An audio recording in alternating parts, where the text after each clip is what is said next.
Oi, alunos do oitavo ano, sou a professora Isabel. Nossa aula é de História. Hoje nós vamos fazer a correção da atividade do livro, Sociedade e Cidadania. E o conteúdo são os movimentos separatistas de conjuração mineira, ou Inconfidência Mineira e conjuração baiana. Então, a gente vai para a quinta questão, que diz o seguinte: o texto a seguir é do historiador João Furtado. Leia com atenção. Então, a gente vai fazer a leitura agora. Não acreditamos ser possível fechar questão quanto ao movimento de 1789, como se ele fosse uno, íntegro em seus propósitos e estratégias. Um dos temas centrais de dissenso entre os inconfidentes era precisamente o fato de que, enquanto alguns eram mesmos movidos por elevadas aspirações políticas reformadoras, para outros o objetivo da Inconfidência era apenas a suspensão da derrama, efetivamente obtida em 14 de março de 1789. A partir dessa premissa, é possível entender e explicar o arrefecimento dos ânimos e relativo enfraquecimento do levante, antes mesmo da repreensão que se abateu sobre os revoltosos a partir de maio de 1789. Então, sobre o texto, a gente agora vai responder as perguntas. Então, a letra A diz o seguinte: de que forma o autor do texto caracteriza o movimento de 1789? Ele caracteriza como um movimento sem unidade. Por quê? Quanto ao seu propósito e às suas estratégias. Porque, ao mesmo tempo que os protagonistas do movimento, uns tinham camadas sociais diferentes e também tinham objetivos diferentes, tá? Então, perdeu a unidade do movimento por causa disso. Letra B.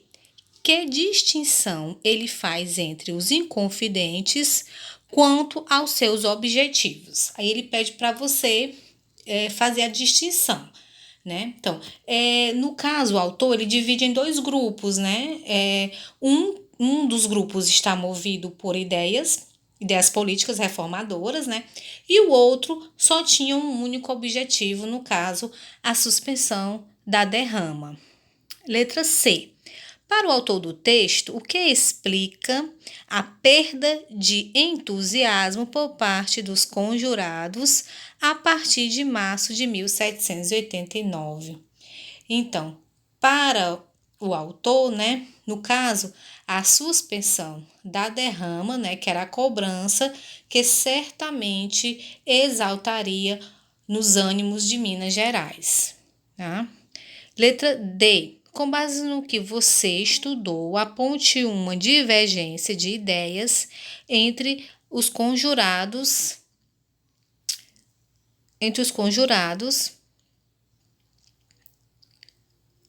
Letra D. Então, qual era a divergência que havia, né? No caso, gente, da escravidão, tá?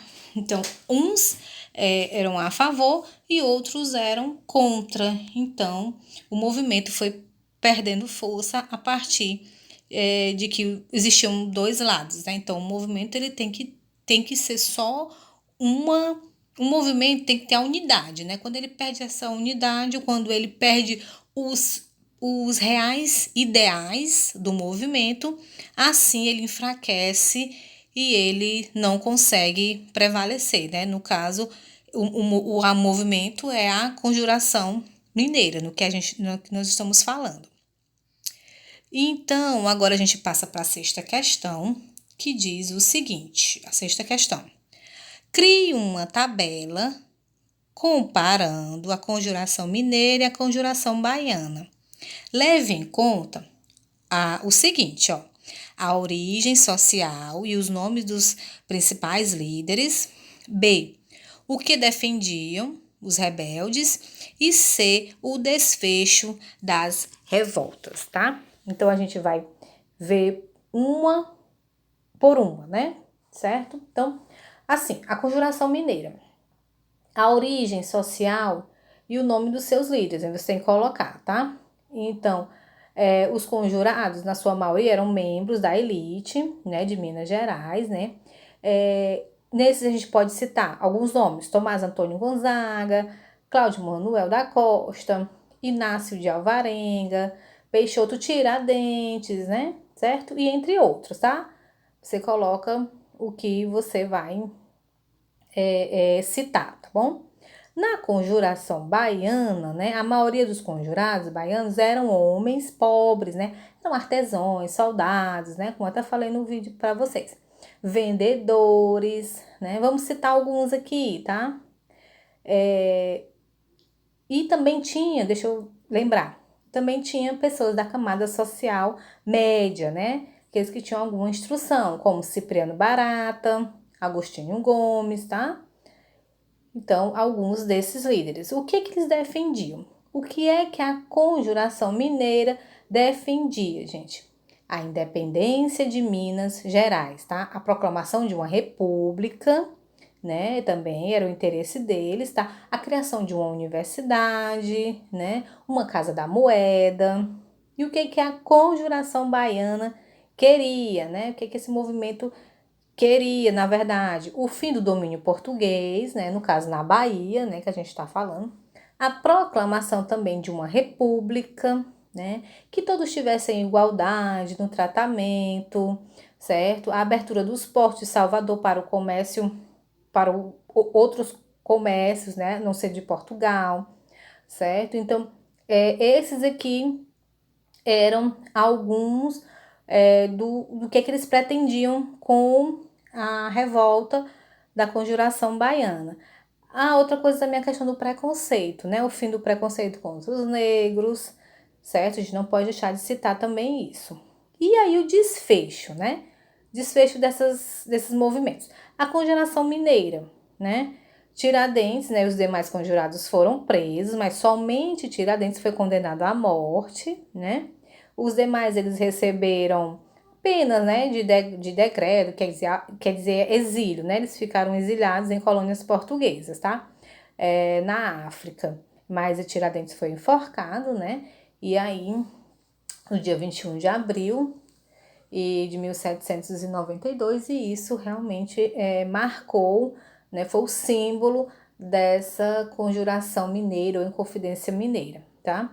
Já na conjuração baiana, o desfecho, né, dos principais líderes foi o seguinte: os líderes foram presos também, né? Alguns deles foram todos eles foram condenados à morte, né? Soldados, alfaiates, tá? Os principais, né? Líderes, tá, gente? E aí eles também foram executados, né, em praça pública, seus pedaços de corpos foram espalhados e tudo tal.